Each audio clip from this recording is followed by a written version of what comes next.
حضرت زید بن ثابت رضی اللہ عنہ نے بیان کیا کہ جنگ یمامہ میں صحابہ کی بہت بڑی تعداد کے شہید ہو جانے کے بعد حضرت ابو بکر رضی اللہ عنہ نے مجھے بلا بھیجا۔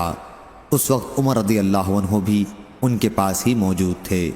حضرت ابو بکر رضی اللہ عنہ نے کہا کہ عمر رضی اللہ عنہ میرے پاس آئے اور انہوں نے کہا کہ یمامہ کی جنگ میں بہت بڑی تعداد میں قرآن کے قاریوں کی شہادت ہو گئی ہے، اور مجھے ڈر ہے کہ اسی طرح کفار کے ساتھ دوسری جنگوں میں بھی قراء قرآن بڑی تعداد میں قتل ہو جائیں گے، اور یوں قرآن کے جاننے والوں کی بہت بڑی تعداد ختم ہو جائے گی۔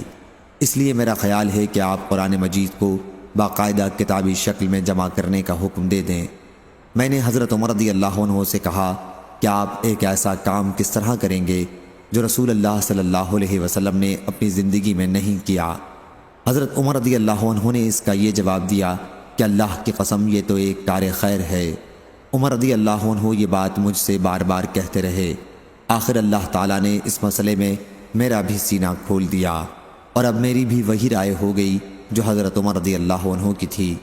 حضرت زید رضی اللہ عنہ نے بیان کیا کہ حضرت ابو بکر رضی اللہ عنہ نے کہا، آپ زید رضی اللہ عنہ جوان اور عقل مند ہیں، آپ کو معاملے میں متہم نہیں کیا جا سکتا، اور آپ رسول اللہ صلی اللہ علیہ وسلم کی وحی لکھتے بھی تھے، اس لیے آپ قرآن مجید کو پوری تلاش اور محنت کے ساتھ ایک جگہ جمع کر دیں۔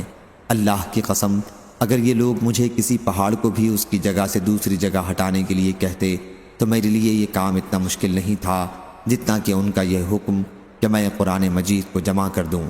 میں نے اس پر کہا کہ آپ لوگ ایک ایسے کام کو کرنے کی ہمت کیسے کر سکتے ہیں جو رسول اللہ صلی اللہ علیہ وسلم نے خود نہیں کیا تھا؟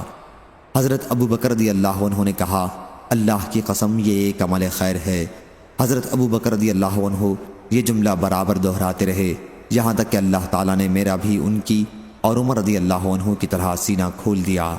چنانچہ میں نے قرآن مجید جو مختلف چیزوں پر لکھا ہوا موجود تھا کی تلاش شروع کر دی، اور قرآن مجید کو کھجور کی چھلی ہوئی شاخوں، پتلے پتھروں سے جن پر قرآن مجید لکھا گیا تھا اور لوگوں کے سینوں کی مدد سے جمع کرنے لگا۔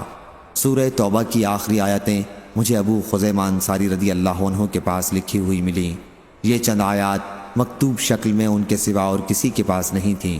لَقَدْ جَاءَكُمْ رَسُولٌ مِّنْ أَنفُسِكُمْ عَزِيزٌ عَلَيْهِ مَا عَنِتُّمْ سے سورہ برات توبہ کے خاتمے تک۔ جمع کے بعد قرآن مجید کے یہ صحیفے حضرت ابو بکر رضی اللہ عنہ کے پاس محفوظ تھے۔ پھر ان کی وفات کے بعد حضرت عمر رضی اللہ عنہ نے جب تک وہ زندہ رہے اپنے ساتھ رکھے، پھر وہ ام المومنین حضرت حفصہ بنت عمر رضی اللہ عنہ کے پاس محفوظ رہے۔